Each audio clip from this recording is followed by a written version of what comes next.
fueling time. And all this with a tiny, look at the new girl when it comes back. It's a little tiny white dog. Well, it's a racing machine. It's a racing machine, and what's fascinating about Paul Day, you ruined those photographs. You know perfectly well that Alex was quite capable of taxiing the Spitfire, but Paul Day said you didn't see the look in his face. He was going to fly it. Up in the sky, back to 1943, and the Mediterranean theater of war, his friend's wife, widow, and that was the woman of his life. And now coming in from the left, we have the Duke of Brabant B-25 together with the Fighter Collection P-39 Air Cobra.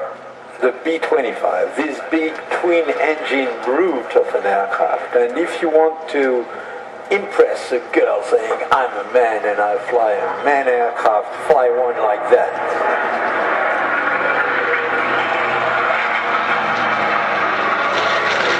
The B-25 has everything. To read very fast, it's the speed at which you can still control the aircraft if you lose an engine in takeoff. It's called EMC.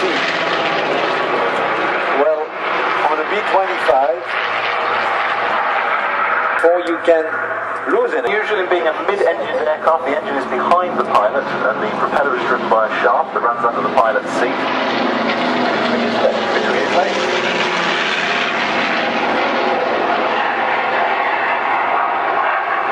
It was the first US tricycle landing gear fighter, first one with a nose wheel.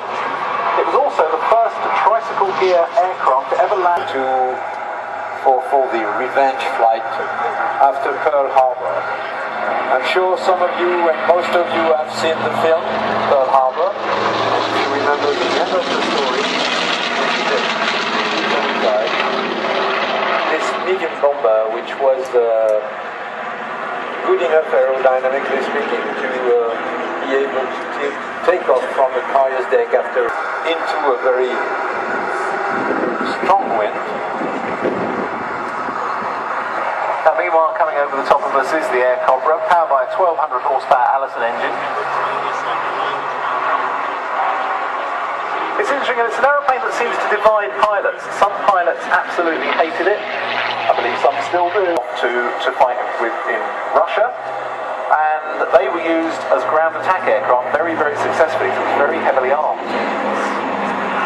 P-39Q, as this one is, has a 37mm cannon in the nose, 2 half-inch machine guns in the nose, and another 2 under the wings. And almost 5,000 of this model were built.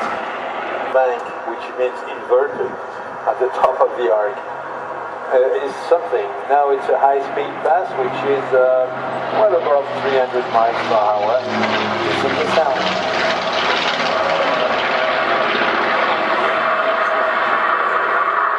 Can you imagine Solenzara, north of Solenzara, and there's a perfectly preserved B-25 which has been ditched in very good conditions, and it's only 60 feet under the water and perfect for diving, even those blazing or engines.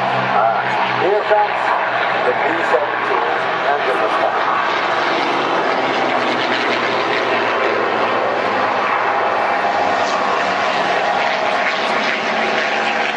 Unfortunately, B-17 is still flying today. Owing to survival to the fact they were operated by the IGM. It's a really different generation aircraft that were designed to do different jobs.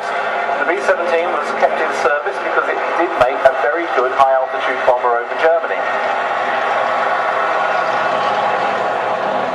This B-17 is known under the name of Sally B, and it's a real miracle if it's still flying because that died over Europe during World War II. The B-17 supporting club, they do an incredibly good job. And of course, coming over here now, we have the B-51. The B-51 personally was designed by a team which included a German engineer who had fled from Germany in the mid-30s, and he came to California because Mustang was designed as North Americans in Mustang, the real P-51, with the D model, when it switched to British power, instead of being propelled across the sky by an Allison American-made engine. Of course, the Mustang, this Mustang story started with the British Purchasing Commission going to the Americas to try and find aircraft, and North American were asked to tool up to make the Curtiss P-40. They decided to say that they could make a better, more efficient aeroplane themselves. They were given 120 days to do it, and 120 days later, the prototype P-51 was pushed out. But then the P-51 became a real star when it...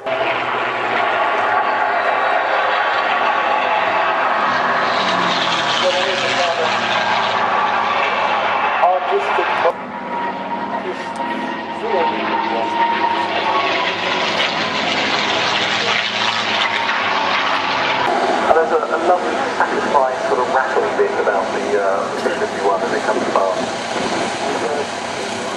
And 6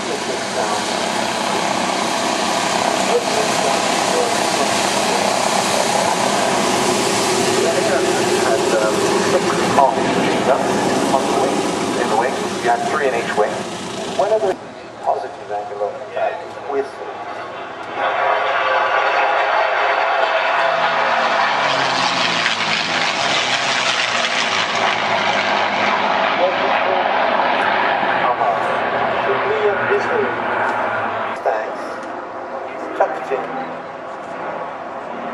very tight formation, very soft and gentle, and this is one of the nicest displays.